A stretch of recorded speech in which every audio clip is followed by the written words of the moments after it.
थप्पड़ कांड का सच्चाई ये है, जो गुजरात के जो शख्स जो थप्पड़ कांड में शामिल हुए थे, जिस पर जो है हत्या की साजिश करने का जो है उस पर आरोप लगा, और ये आरोप लगाते हुए जो है दिल्ली के स्पेशल टीम उनको हिरासत में लिया। और उसी रात जिस दिन वो जन सुनवाई कर रही थी, उस दौरान उन पर थप्पड़ का आरोप लगा। आरोप लगने के बाद जो है दिल्ली के स्पेशल टीम ने उसे हिरासत में लिया, और हिरासत में लेते ही 5 दिन के रिमांड पर उनको रखा, पूछताछ किया, और इस पूछताछ के बाद ये फैसला निकल कर आया जो इन्होंने वाकई में इन तमाम चीजों को लेकर के साजिश रचा था। नमस्कार, मैं हूं कुलदीप कुमार राउत और आप देख रहे हैं फॉरवर्ड न्यूज। दिल्ली के मुख्यमंत्री रेखा गुप्ता पर थप्पड़ बरसाया जाता है, उन पर जानलेवा हमला होता है, कई तरीके की बातें निकल करके आता है। लेकिन जब वहां पर जो मौजूदा जो लोग थे, जो कार्यकर्ता थे, उनसे जब सवाल जवाब होता है तो कोई कहता है मैं बाहर था, तो कोई कह रहा था मैं उस वक्त उस जगह पे मौजूद नहीं था।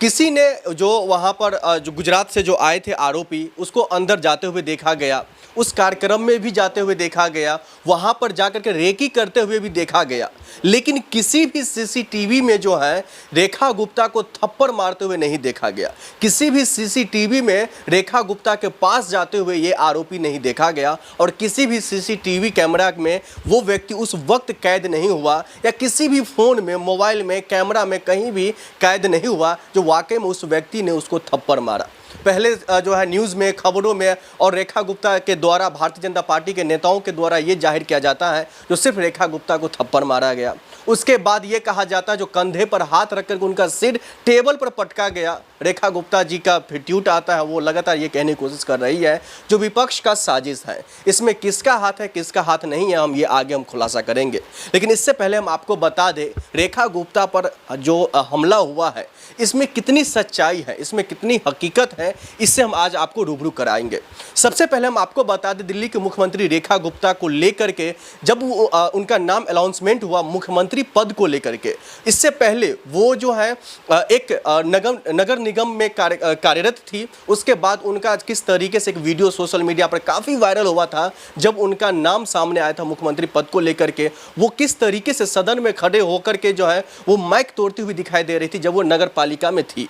उसके बाद उनका ट्विटर पर कई तरीके के ट्वीट्स जो उनके वायरल हो रहे थे, अरविंद केजरीवाल को लेकर के, आतिशी को लेकर के, और साथ ही साथ दिल्ली के पूर्व शिक्षा मंत्री मनीष सिसोदिया को लेकर के लगातार उनके कामकाज की आलोचना करती हुई दिखाई दे रही थी। यहाँ तक कि गाली गलौज तक का भी उनके ट्विटर पर कई सारे ट्वीट्स जो है सामने निकल करके आए थे। कांग्रेस पार्टी के कई ऐसे दिग्गज नेता उनको गालीबाज मुख्यमंत्री कहते हुए दिखाई दे रहे थे, तो कई ऐसे नेता उनको जो है मैच्योर